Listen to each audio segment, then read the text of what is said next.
Bonjour à toutes et à tous. J'espère que vous nous entendez correctement.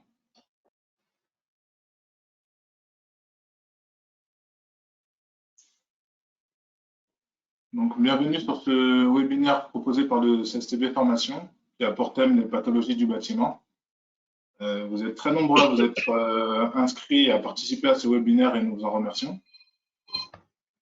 Donc, ce webinaire, au cours de ce webinaire, nous vous présenterons quelques chiffres et les flop 10 des pathologies du bâtiment. On vous fera également un retour d'expérience sur les différentes pathologies des bâtiments performants. Ensuite, nous présenterons les différentes solutions de formation que le CSTB vous propose.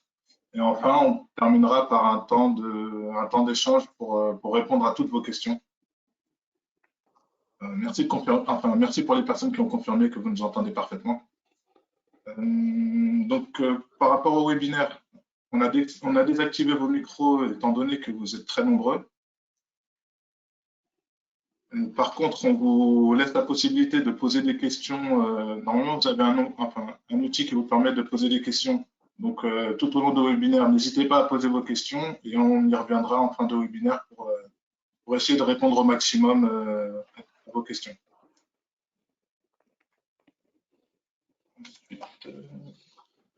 Donc, au niveau des intervenants, je me présente. Je suis Abou Traoré, je suis chef de projet au CSTB Formation. Et je serai accompagné de Xavier Bernard, qui est responsable de projet bâtiment au sein de l'AQC, et d'Alain Fillou, qui est expert et formateur en pathologie du bâtiment. Donc, que ce soit Alain ou Xavier, les deux interviennent sur des formations que nous proposons.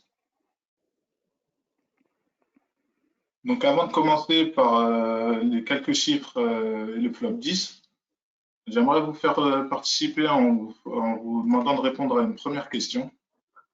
Je vais afficher.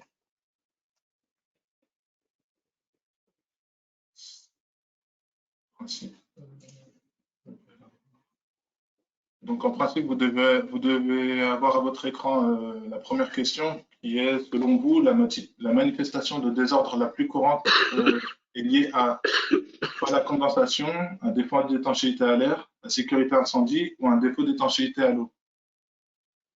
On vous laisse une trentaine de secondes pour pouvoir répondre. Et puis ensuite, on reviendra pour partager les réponses, pour voir un petit peu la tendance des réponses.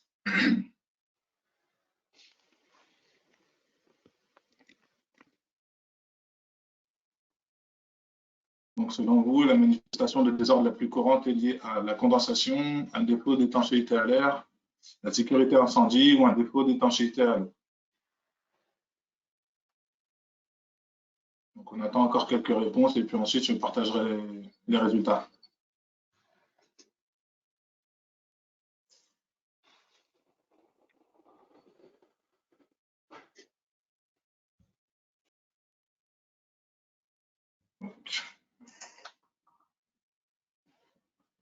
Donc là, je vais partager les résultats.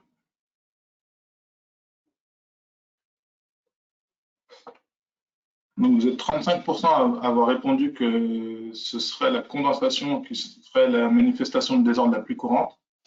12% sur un défaut d'étanchéité à l'air, 2% sur la sécurité incendie et 51% sur un défaut d'étanchéité à l'eau, ce qui est la bonne réponse.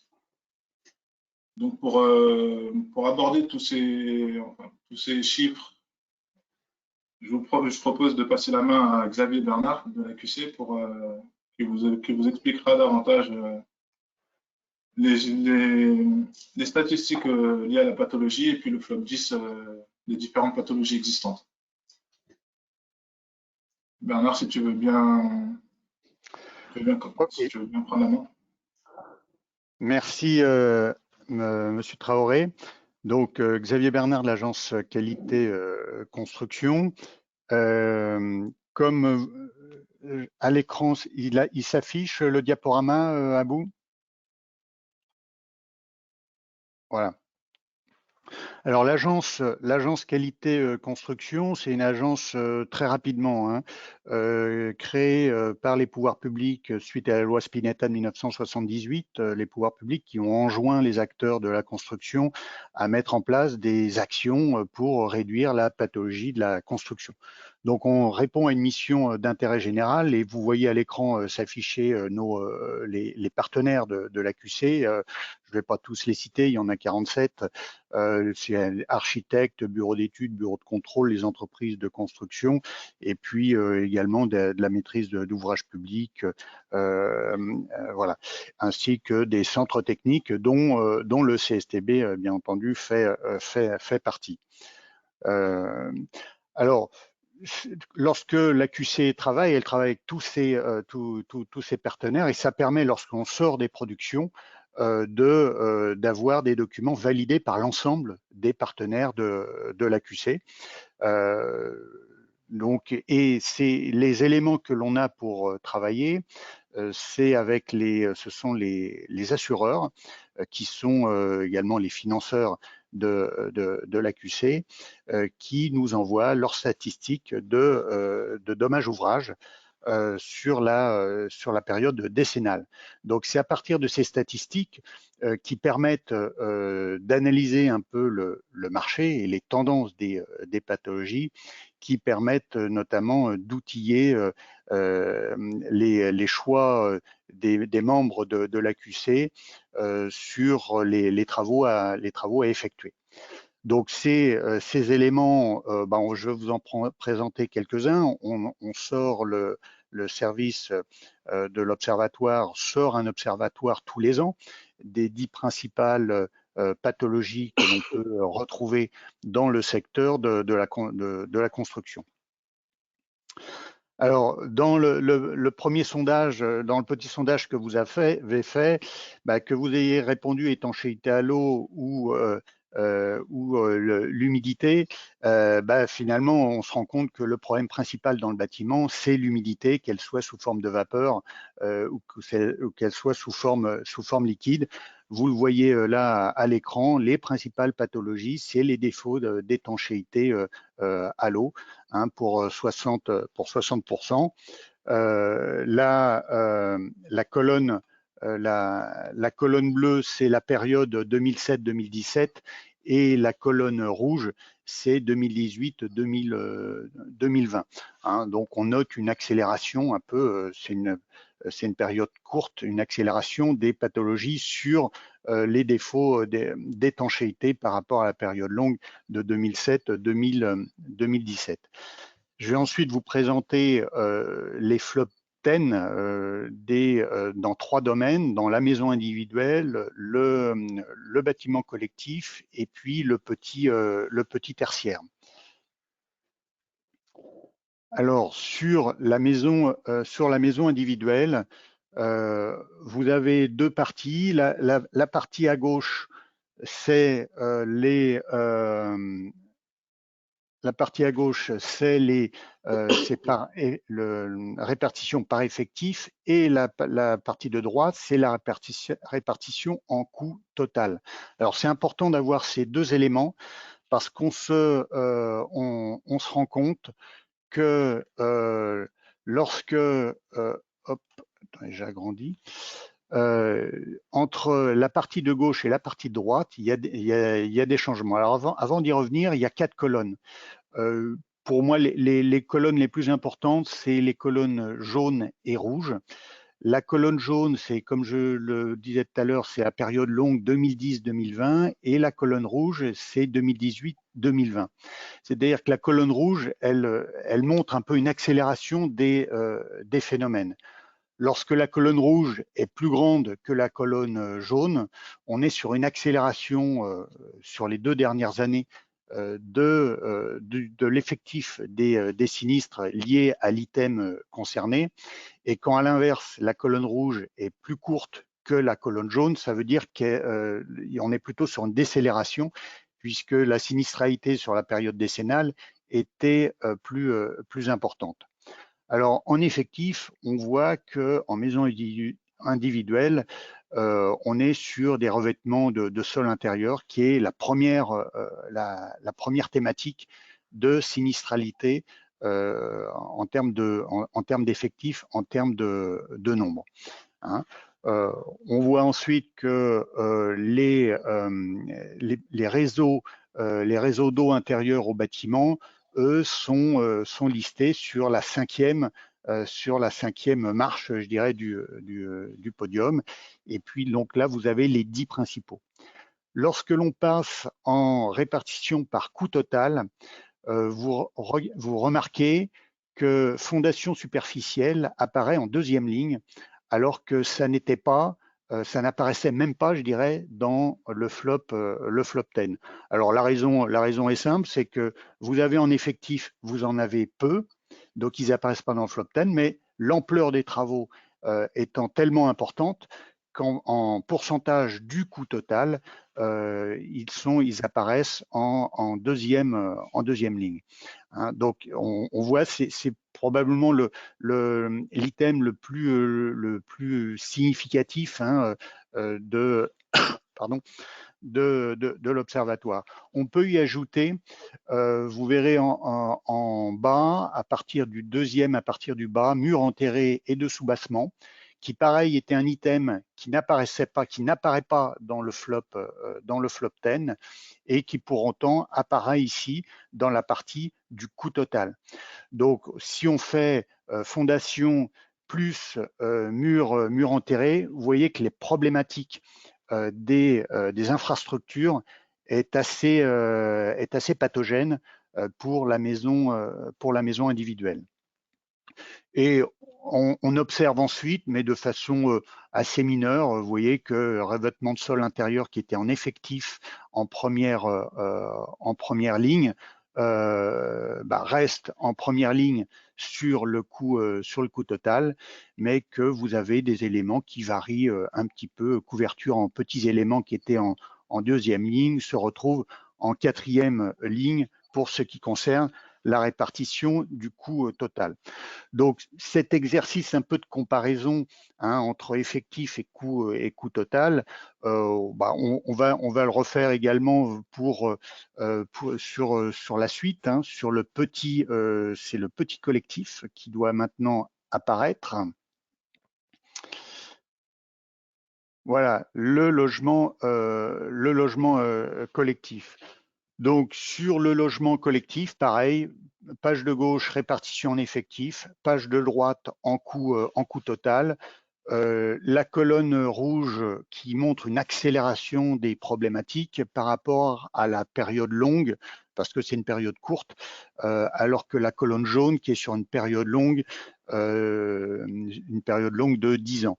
Donc, vous voyez notamment que dans le logement collectif, l'ossature poteau-poutre ces 2 dernières années a augmenté de façon très, très conséquente. Si on peut revenir à la diapo suivante, à bout, on a glissé sur individuel. Voilà. Donc, une accélération très forte au niveau de la sinistralité dans les ossatures poteau-poutre par rapport à la décennie précédente. Et on le note également, une accélération sur les fenêtres et portes-fenêtres et toitures terrasses non accessibles avec isolant et protection rapportée, ainsi que sur équipement sanitaire.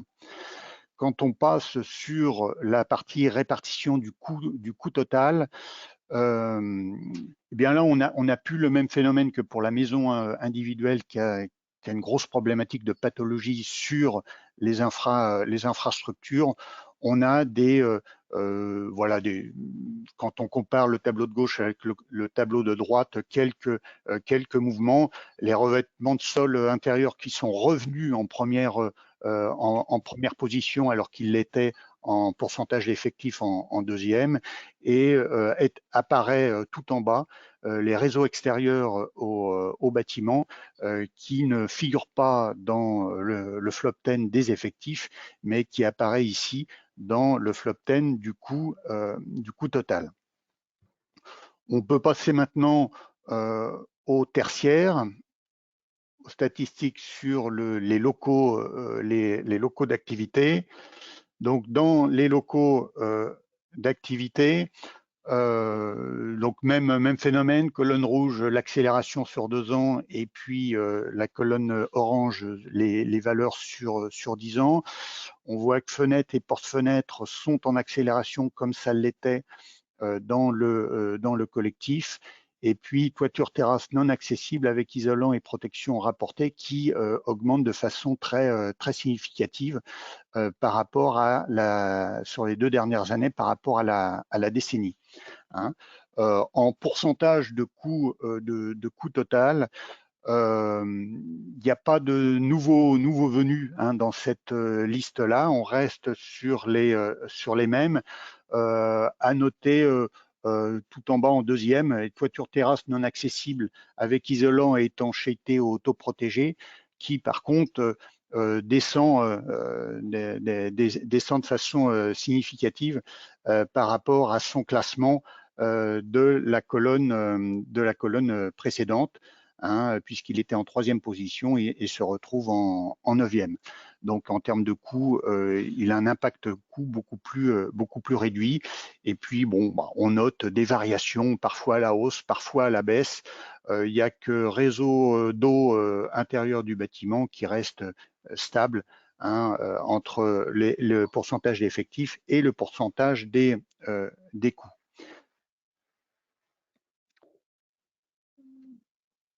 La diapo suivante, s'il te plaît, Abou.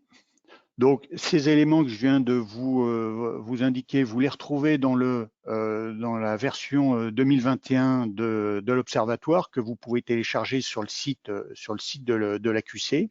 Donc, vous retrouvez ces éléments et puis d'autres choses également, 2 extraits de la revue Qualité Construction, un zoom alerte sur l'isolant mousse polyuréthane, un zoom Vigirisque sur le réemploi, et puis le zoom Rex bâtiment performant avec un retour, un enseignement sur chacun des Rex bâtiments qui est paru en 2020. Voilà pour moi, Abou. Merci de votre attention. Merci Xavier. Par rapport aux participants, j'ai oublié de préciser une chose, c'est que le webinaire sera disponible en replay,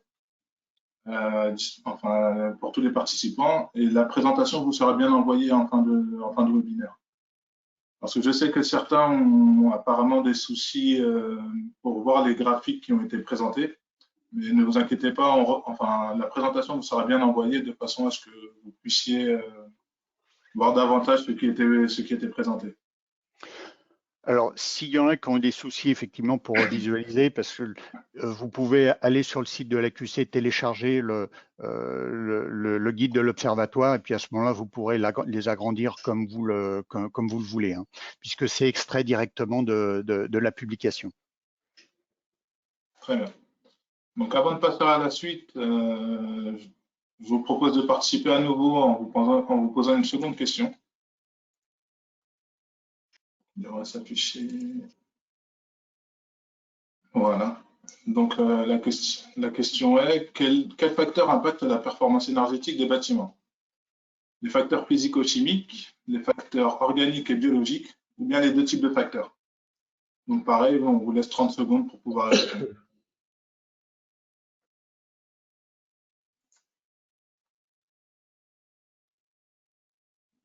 Donc, je rappelle la question, quel facteur impacte la performance énergétique des bâtiments? Les facteurs physico-chimiques, les facteurs organiques et biologiques, ou bien les 2 types de facteurs? Je vous laisse encore quelques secondes pour répondre et ensuite on verra les résultats.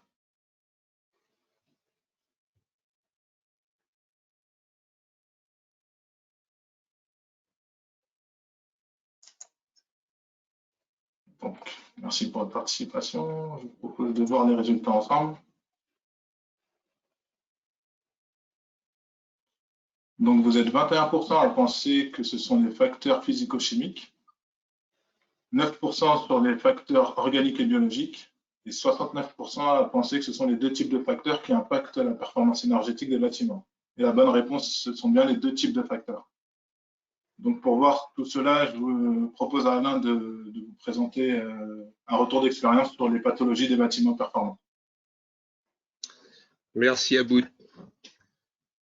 Est-ce que tu peux me passer la première diapo, s'il te plaît? Je l'affiche.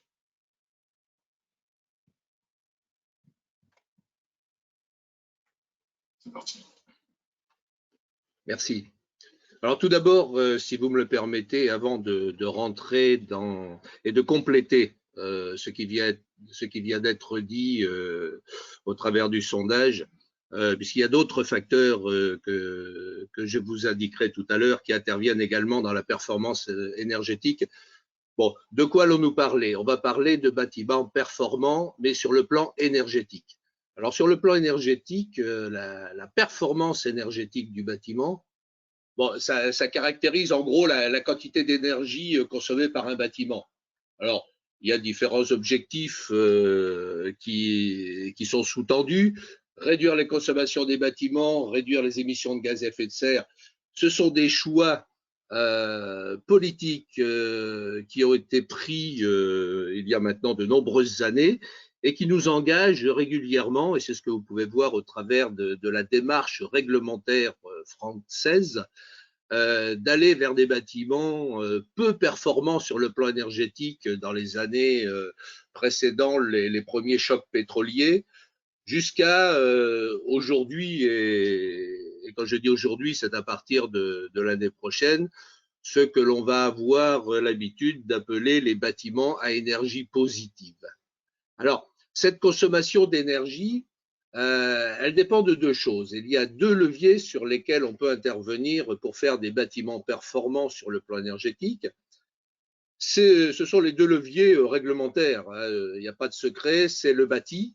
Et pour jouer sur le bâti, eh bien, on va essayer de travailler au mieux sur la conception des bâtiments, notamment en essayant je dis bien essayer parce qu'on va s'apercevoir qu'on n'y réussit pas forcément, on va essayer d'améliorer l'isolation et d'avoir une isolation la plus efficace possible. Et puis un point sur lequel je reviendrai qui est central et qui est crucial dans la performance énergétique et au-delà de la performance énergétique, c'est la ventilation des bâtiments, hein, qu'ils soient d'habitation, qu'ils soient d'activité ou dans les logements collectifs. Et puis le deuxième volet sur lequel, le deuxième levier sur lequel on peut agir, c'est celui des systèmes, hein, puisque je vous rappelle que le principe consiste à construire l'enveloppe, le bâti le plus performant possible, hein, et ensuite de compenser et de produire la quantité d'énergie nécessaire au fonctionnement et à l'exploitation du bâtiment par des équipements. Et donc, plus le bâti sera performant, plus les systèmes pourront se satisfaire de performances moindres. Bon, mais dans tous les cas, on va devoir avoir recours à des équipements performants, les équipements traditionnels, hein, chaudières, pompes à chaleur et autres. Et puis, ce qui est nouveau depuis plusieurs années, maintenant déjà depuis trois réglementations, c'est la part des énergies renouvelables qui est de plus en plus croissante et dont la prise en compte est de plus importante dans le bilan énergétique du bâtiment. Alors, une fois qu'on a dit ça, je veux bien la diapo suivante, Abou, s'il te plaît. Alors, Xavier Bernard vient de présenter les travaux de l'AQC. On sait, l'AQC est un partenaire fort du CSTB, et dans le cadre de cette formation que le CSTB propose maintenant depuis de nombreuses années, on s'est fortement appuyé lors du montage du contenu sur les retours d'expérience de l'agence qualité construction, mais que l'on a complété pour des raisons spécifiques à l'aspect énergétique aux travaux menés notamment par l'ADEME, hein, l'Agence de la transition écologique, le CSTB et puis différents observatoires qui avaient été mis en place par les pouvoirs publics depuis maintenant une quinzaine d'années, hein, En relation avec la qualité des bâtiments basse consommation, on fait des bâtiments à basse consommation maintenant depuis le début des années 2000-2005, et puis les premiers bâtiments énergie positive sur lesquels on commence à avoir des retours d'à peu près 10 ans. Donc ces travaux ont permis, je veux bien la diapo suivante, Abou, s'il te plaît.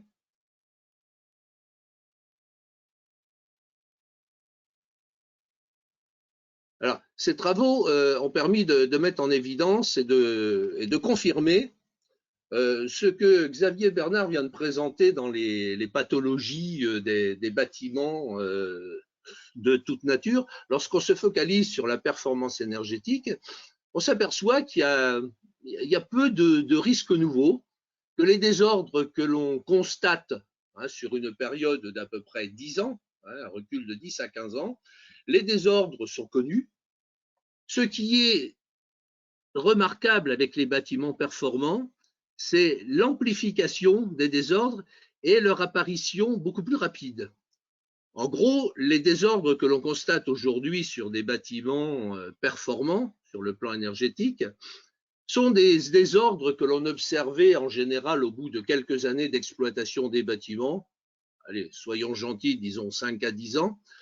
Aujourd'hui, ces mêmes désordres, on les observe parfois à la fin de la première année d'exploitation. Donc, il y a une accélération. Je confirme sur les aspects énergétiques ce que Xavier Bernard disait tout à l'heure sur les autres aspects. On constate une accélération des désordres et donc des pathologies qui en résultent. Alors, les raisons sont multiples. On a parlé tout à l'heure pendant le sondage et la question des facteurs physico-chimiques. Bon, ils sont connus, l'effet de la température, de l'eau, de l'air, des radiations solaires, tout ça c'est connu. On doit aujourd'hui rajouter et prendre en compte des éléments complémentaires qu'on avait un peu l'habitude de laisser de côté. Ce sont tous les phénomènes de moisissure et de champignons, alors qui ne sont pas des pathologies qui affectent directement le bâtiment, mais qui sont des phénomènes qui vont impacter ou qui risquent d'avoir un impact sur la santé des occupants. Et ça, c'est aussi important que la pathologie du bâtiment. On va devoir prendre en compte les insectes, les rongeurs et les oiseaux. Alors pourquoi je parle des rongeurs et des oiseaux? De plus en plus, on met des systèmes et des équipements, notamment avec les énergies renouvelables, qui utilisent un certain nombre de composants de bâtiments et notamment des composants d'isolation qui font les beaux jours des oiseaux et des rongeurs pendant les périodes de reproduction. Ça leur permet, lorsque la mise en œuvre n'est pas faite correctement, eh bien de remplir leur nid à moindre coût. Alors, les pathologies qu'on observe, alors, les plus importantes aujourd'hui, elles sont liées au niveau du bâti à des problèmes de séchage de béton. Alors, on ne va pas rentrer dans les détails, mais on s'aperçoit que de plus en plus, les techniques de construction, les exigences de performance des bâtiments, la recherche de la rentabilité à court terme, on ne prend plus le temps de faire les choses, il faut les faire vite parce qu'il y a des intérêts économiques dont il faut tenir compte, eh bien ça a un impact sur la rétention d'humidité à l'intérieur des structures. Et on a vu tout à l'heure que l'eau, comme le disait Xavier, a un impact fort sur les pathologies des bâtiments. Et là, sur les pathologies des bâtiments performants, c'est un point crucial. Les autres pathologies sont des pathologies, alors je l'ai indiqué tout à l'heure avec les moisissures et les champignons, bon, ce sont des nuisances sanitaires. Respirer des spores de champignons, c'est pas bon pour la santé. Le renouvellement et la qualité de l'air. La qualité de l'air est au centre du problème et est au cœur du problème des pathologies sur les bâtiments performants, notamment en relation avec les systèmes que l'on met en œuvre pour assurer cette qualité. Je pense à la VMC, la ventilation d'une manière générale. Est à l'origine d'un certain nombre de problèmes. Non pas en tant que tel, mais parce que, on le verra un petit peu plus loin, il y a un certain nombre de conditions qui ne sont pas respectées, notamment en termes d'entretien. Et puis les systèmes qui utilisent des énergies renouvelables, eh bien, il ne faut pas se voiler la face. Aujourd'hui, il y a encore des problèmes avec les systèmes qui utilisent des énergies renouvelables. Et je vous en dirai quelques mots. Non pas que les énergies renouvelables, que l'on a un peu tendance à tort à considérer comme innovantes. Je rappelle qu'on fait du solaire thermique depuis les années 70, donc on est quand même passé dans le domaine traditionnel. Mais on a toujours affaire à des systèmes qui ne répondent pas toujours aux exigences et aux attentes, notamment des maîtres d'ouvrage qui ont investi dans ces équipements. Aboud, s'il te plaît. Alors, en fonction de l'importance des dommages et des conséquences, donc ce travail d'analyse de tous les retours d'expérience que l'on a pu compiler ont montré que, comme je vous l'ai dit, les pathologies, les désordres n'étaient pas nouveaux, on les connaît, ils apparaissent plus vite. Et il nous a apparu intéressant, notamment dans le cadre de la formation proposée par le CSTB, de présenter et d'identifier les principales mesures préventives. Parce que faire du curatif, c'est bien. Si on peut, en amont, éviter d'avoir des problèmes, c'est encore mieux. C'est quand même la finalité de la démarche de construction, de conception et de réalisation des bâtiments, de tout type de bâtiments et des bâtiments performants en particulier. Alors, les principales mesures préventives, eh bien, elles sont simples. Elles sont simples à mettre en œuvre. Hein, elles sont connues. Hein. Il faut respecter les conditions et la qualité de la mise en œuvre des produits et des composants. Aujourd'hui, il y a un certain nombre de pathologies qui apparaissent, de désordres qui génèrent des pathologies qui sont liées au non-respect des règles de l'art et de réalisation des ouvrages.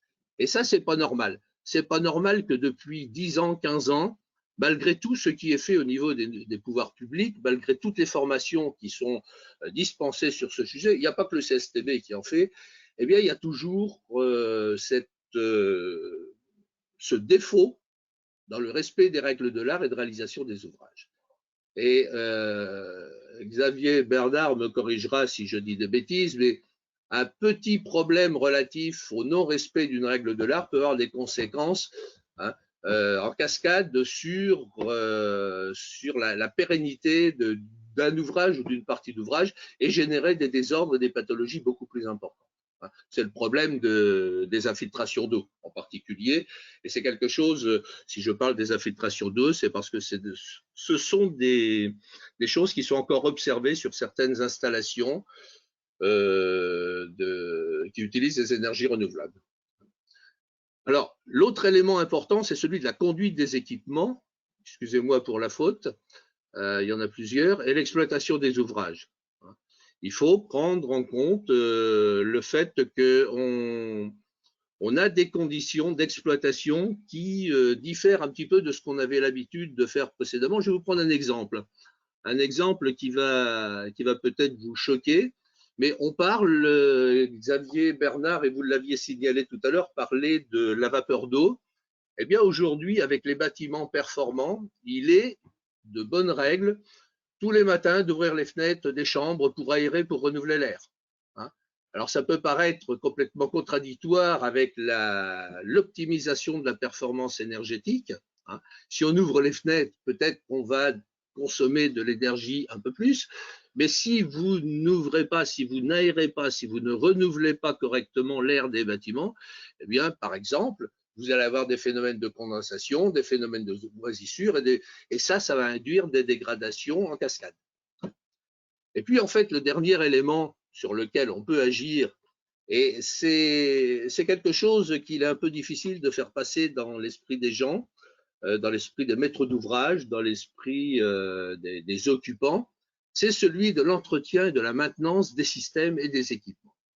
Et pour ça, il faut raisonner en coût global des bâtiments, même si on dépense un petit peu hein, à un certain moment pour entretenir les systèmes, pour entretenir les équipements, eh bien, on s'y retrouvera sur la durée par les économies que l'on fera par ailleurs, et notamment par les coûts de rénovation, de réparation lorsque les pathologies, lorsque les désordres vont apparaître.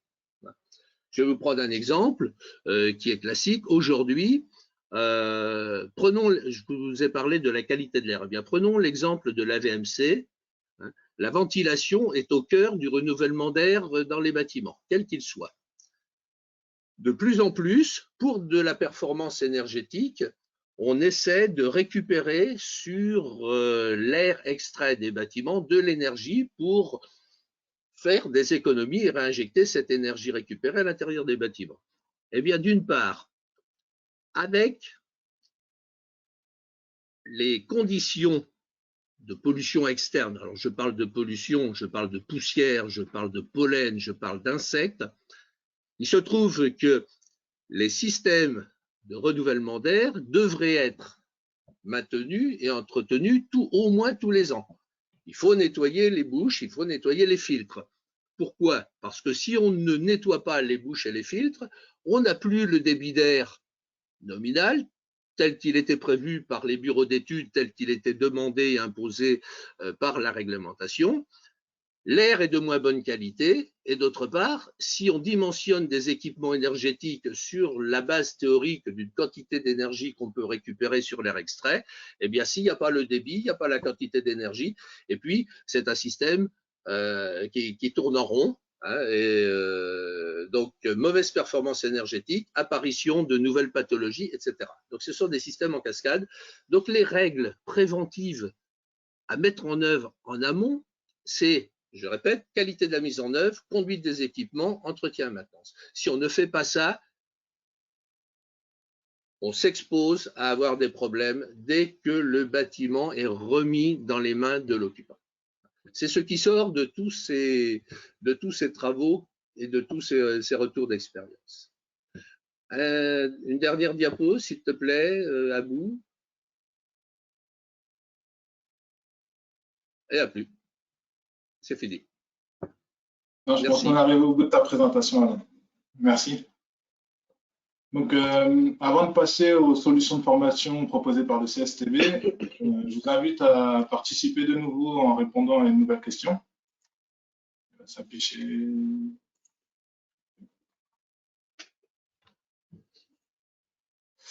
Donc, selon vous, quelle serait la durée idéale pour vous former sur les pathologies du bâtiment? Moins d'une journée, 1 à 2 jours, 3 à 4 jours ou au-delà de 4 jours? Pareil, on vous laisse une trentaine de secondes pour y répondre et puis on reviendra avec les réponses de tous les participants.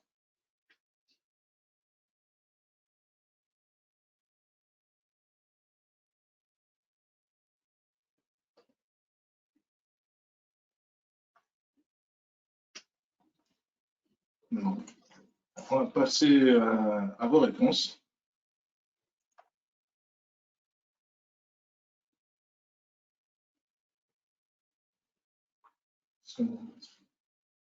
Donc, pour 11% d'entre vous, moins d'une journée suffit pour se former.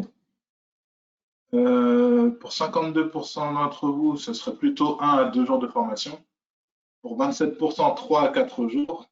Et 10% pensent qu'il leur faudrait au-delà de 4 jours pour se former sur les pathologies du bâtiment. Donc, par rapport aux résultats, on voit que chacun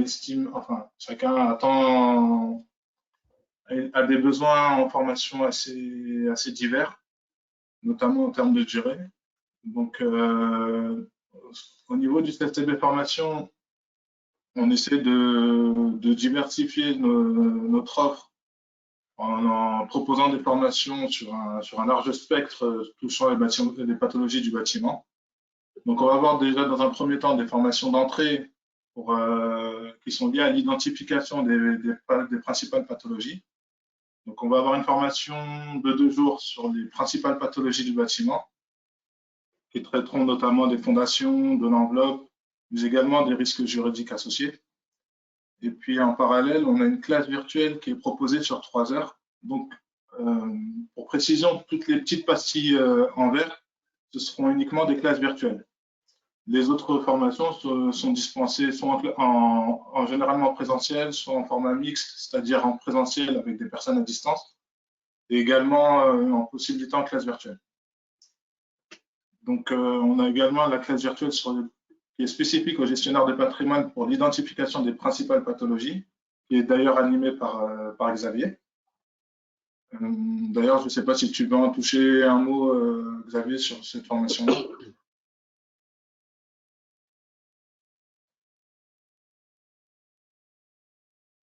Avec le micro, c'est quand même mieux. C'est mieux, oui. Oui, donc c'est une formation que l'on anime à la demande du CSTB.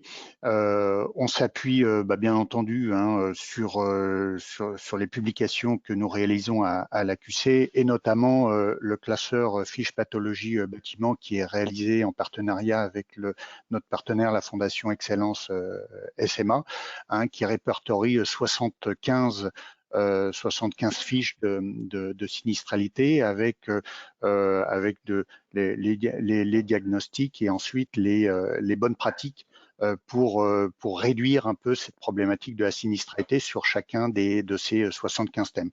Donc, on n'aborde pas, bien entendu, les 75 thèmes parce que ça demanderait plus de temps. Mais voilà, c'est sur la base des éléments que nous avons à l'AQC. Très bien, merci. Ensuite, je vais vous présenter la formation phare de notre thématique sur la prévention des pathologies, qui est le parcours premium pathologie des bâtiments.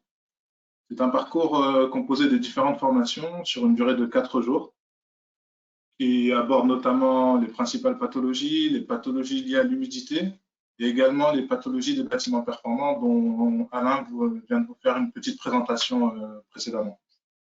Donc, elle est sur 4 jours, sachant que les 4 jours sont répartis en 2 fois 2 jours. Et à la fin de cette formation, il y a un examen de validation des connaissances qui vous permet, en cas de réussite, d'obtenir un petit certificat qui valide l'acquisition des connaissances.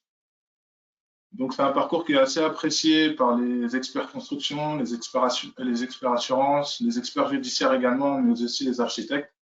Sachant que sur les formations d'entrée, on va plutôt être sur des publics de maîtrise d'ouvrage, des bailleurs sociaux, gestionnaires de patrimoine, car ces formations-là ont plus tendance à accentuer sur l'identification des pathologies du bâtiment. Alors que le parcours premium va vraiment accentuer sur l'identification, mais aussi les méthodes d'investigation et les solutions de traitement qui seront apportées. Donc, pour les 52% des personnes qui ont répondu qu'1 à 2 jours leur suffisait pour se former, on a également des formations sur des spécificités du bâtiment. On va avoir des formations sur les fondations, sur l'enveloppe du bâtiment, sur les équipements de réseau, sur les équipements de chauffage, ventilation et climatisation, et les réseaux d'eau. Mais aussi la formation qu'Alain Fillou anime sur les bâtiments performants. Une classe virtuelle a été mise en place avec l'AQC également sur les pathologies des bâtiments intégrant des matériaux biosourcés. Car dans le cadre de la future réglementation environnementale, la tendance sera à l'utilisation de ces matériaux, et la nouveauté de ces matériaux engendre quand même des pathologies. Et il est intéressant de savoir quelles pathologies sont liées à ces matériaux. Et puis enfin, pour finir, on a également une formation sur les pathologies des constructions bois, qui est un matériau très à la mode en ce moment sur différents projets de construction. Et pareil, il est nécessaire de connaître les pathologies liées à ce matériau. Enfin, on a également mis en place des formations sur l'habitat dégradé, notamment suite aux événements de la rue d'Aubagne à Marseille, où 3 immeubles se sont effondrés. Le CSTB a accompagné la ville de Marseille justement sur l'expertise liée à l'effondrement de ces bâtiments. En parallèle, on a décidé de mettre en place une formation sur l'identification et la gestion des bâtiments en péril, permettant notamment d'identifier un bâtiment dit en péril et savoir comment repérer les bâtiments en péril et pouvoir gérer toutes les procédures qui vont avec. Et là, ça passe par une classe virtuelle qui est proposée avec une avocate sur la procédure de mise en péril, qui est notamment destinée aux collectivités, car la procédure de mise en péril, ce sont les pouvoirs du maire, enfin, ce sont essentiellement le maire qui peut statuer à ce sujet. Donc, cette classe virtuelle est vraiment destinée aux collectivités, mais aussi aux experts construction qui souhaiteraient savoir comment les collectivités procèdent à la mise en péril d'un bâtiment. Et c'est le parfait complément de la formation sur l'identification et la gestion des bâtiments en péril. Et en parallèle, on a également une formation sur les pathologies liées à l'humidité, qui traite notamment des problèmes d'insalubrité, qui va être très appréciée par les techniciens des agences régionales de santé, mais aussi par les gestionnaires de patrimoine et par les personnes responsables de maintenance au sein des bailleurs sociaux. Donc, sur cette slide, vous retrouverez les différents liens vers notre site, avec un lien vers la thématique complète sur la prévention des pathologies du bâtiment, un lien vers le parcours premium de 4 jours, et puis le lien vers les formations sur l'habitat dégradé également. Et puis pour tout projet sur mesure, je vous ai mis également un lien vers notre ingénieur commercial en termes de contact. Pour toute question, vous pouvez, voilà, ses coordonnées s'affichent. Vous pourrez la contacter pour tout besoin en formation, que ce soit un besoin individuel ou un besoin plus spécifique. Je vois que le temps défile, donc je vous propose de passer à un temps d'échange sur les questions-réponses. Mais avant ça, je vous propose de répondre à une dernière question, assez basique. Si vous souhaitez être contacté à l'issue de ce webinaire, du coup, notre ingénieur commercial vous recontactera pour échanger sur vos différents projets.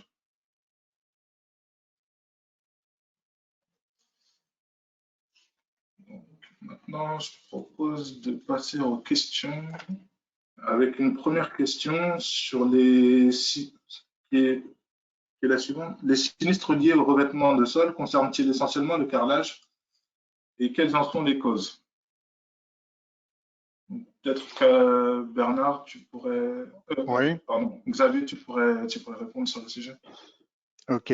Alors, tu peux peut-être retirer le sondage. Je ne sais pas, moi, à l'écran, j'ai le sondage qui s'affiche. Voilà. Donc,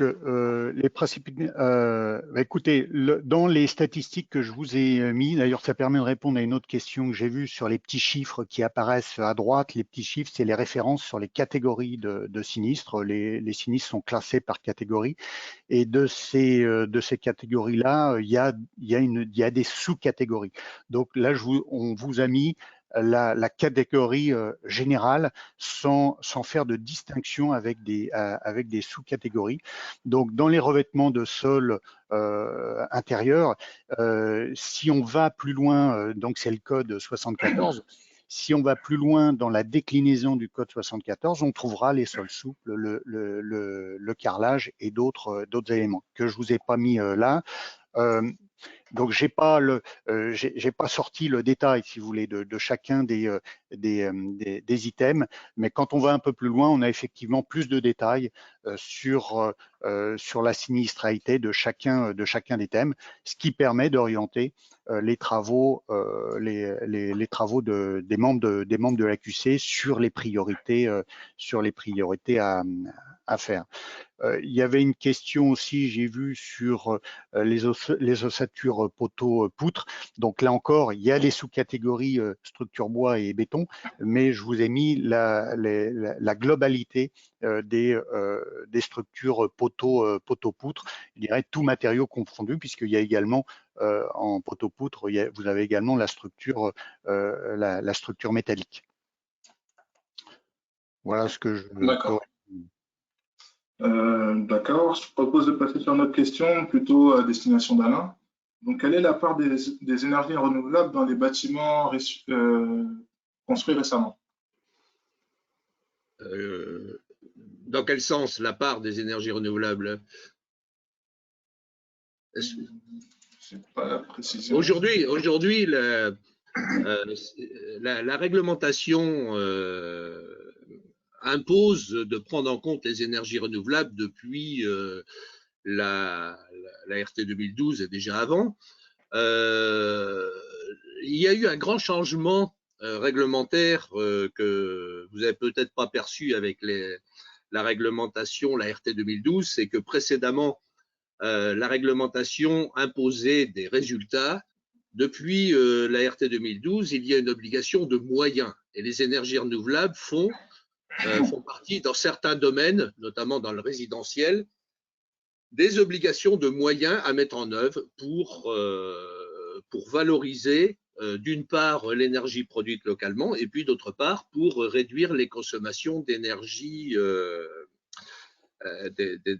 fossile. Alors avec la prochaine réglementation qui va prendre effet à partir du 1er janvier de la fin de cette année, les énergies renouvelables vont avoir une part très forte puisque une fois le travail de conception et de définition à la fois du bâti et des équipements sera fait, je rappelle que l'objectif, c'est d'avoir un bâtiment qui ne devra pas consommer plus d'énergie qu'il n'en produit. Donc le delta qu'il va y avoir entre les besoins du bâtiment et cette valeur de positivité, eh bien, ça devrait être compensé par des énergies renouvelables. Alors, la part, elle va être variable, elle va dépendre du travail de définition de l'architecte et du bureau d'études, des bureaux d'études qui vont devoir travailler de manière encore plus coordonnée qu'ils le faisaient jusqu'à présent, même si jusqu'à présent, il était devenu difficile de faire un bâtiment performant autrement qu'à travers une collaboration forte des différents intervenants, bureau d'études, architectes et maîtres d'ouvrage. Alors, donner un chiffre sur la part des énergies renouvelables, c'est difficile. C'est difficile puisque tout va dépendre de la qualité du bâti. Très bien. Donc, question suivante, là qui me concernerait plus. Proposez-vous une formation sur les malfaçons et pathologies des fenêtres? Effectivement, on propose une classe virtuelle sur le sujet qui est proposée par notre centre de formation par le geste situé à Grenoble. D'ailleurs, il y a un guide sur les pathologies des fenêtres qui vient de sortir en partenariat avec la QC et que vous pourrez retrouver sur notre boutique du CSTM. Question suivante. Y aurait-il une possible corrélation entre les désordres et leur date d'accroissement avec l'apparition et augmentation des auto-entrepreneurs? Alors là, dans nos statistiques, ça, on peut spéculer si vous voulez. Nos statistiques ne nous permettent pas de sortir de telles corrélations. Mais bon, voilà, c'est la seule chose que je puisse dire là-dessus. On n'a pas d'éléments on ne demande pas quand il y a un relevé de sinistralité si la personne est auto-entrepreneur ou pas.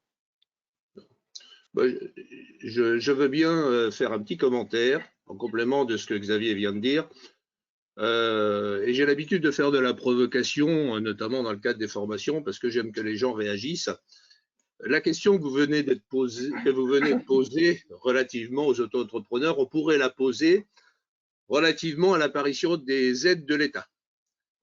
Je crois qu'aujourd'hui, l'accroissement et l'accélération des désordres est à mettre en relation avec l'apparition sur le marché d'opportunistes qui n'ont pas forcément les compétences et la qualification, mais qui, de par le système mis en place par les pouvoirs publics, je rappelle qu'aujourd'hui, notamment sur les bâtiments performants, il est difficile, si vous voulez obtenir des aides de l'État, ou en faire bénéficier vos clients, vous devez être RGE. Je ne suis pas convaincu, et je l'affirme haut et fort, que la qualification RGE soit suffisante pour garantir des résultats. Et aujourd'hui, si vous voulez avoir des résultats, eh bien, j'ai l'habitude de conseiller à mes amis de consulter des entreprises qui ont pignon sur rue depuis de nombreuses années, pour lesquelles il est possible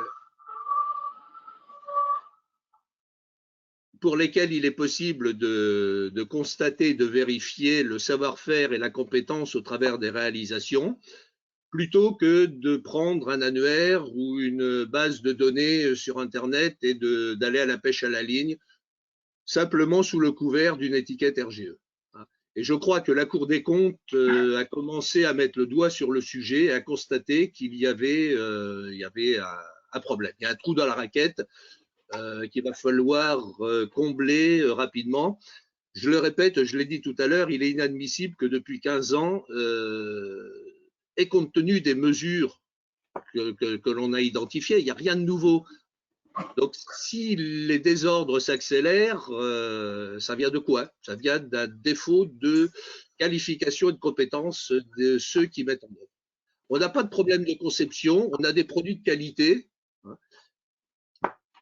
L'autre point, chercher l'erreur, c'est le troisième volet des intervenants.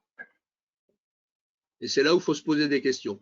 Et si on veut aller jusqu'au bout de la qualité, si on veut des bâtiments de qualité et des bâtiments performants à tous les points de vue, je crois qu'il va falloir faire un effort important sur la qualité de la mise en œuvre et le respect des règles de mise en œuvre. Mais pour respecter les règles de mise en œuvre, il faut les connaître. Je vais vous prendre un exemple que vous connaissez tous, c'est celui des sinistres dans le photovoltaïque. Dans le photovoltaïque, il y a eu un certain nombre de sinistres qui ont été causés par une méconnaissance complète des règles de l'électricité. C'est du niveau du brevet, du premier cycle. C'est même pas du niveau du bac. L'effet Joule, c'est quelque chose qu'on connaît. Et pourquoi il y a eu ces sinistres? Tout simplement parce qu'il y a eu des margoulins, appelons-les par leur nom, des opportunistes qui ont fait des travaux et qui ont profité du système mis en aide par l'État pour aider au développement de certaines filières. Et on retrouve ça dans toutes les filières. Alors sur les énergies renouvelables, que je connais bien, c'est systématique et ça fait des années et des années que ça dure. Je ne dis pas que tout le monde est mauvais, mais je dis que chaque fois qu'il y a des sinistres, c'est souvent à mettre en relation avec le défaut de compétence des intervenants. D'accord. Écoutez, vous êtes nombreux à avoir posé des questions. Malheureusement, on ne pourra pas tout y répondre. On essaiera de revenir vers vous pour tout ce qui est lié aux questions sur les formations. En vous remerciant pour votre participation très nombreuse. Et je vous invite à suivre le prochain webinaire proposé par CSTB Formation, dont le sujet sera la RE 2020, qui est un sujet qui potentiellement devrait tous vous intéresser. Bientôt, vous verrez une communication à ce sujet. Donc, je remercie les intervenants, Alain et Xavier, et puis vous souhaite une belle fin de journée. Et n'oubliez pas, le webinaire vous sera proposé en replay et on vous enverra les présentations, la présentation associée. En vous remerciant et vous souhaitez une bonne journée. À bientôt. Merci, au revoir. Merci, au revoir. Au revoir.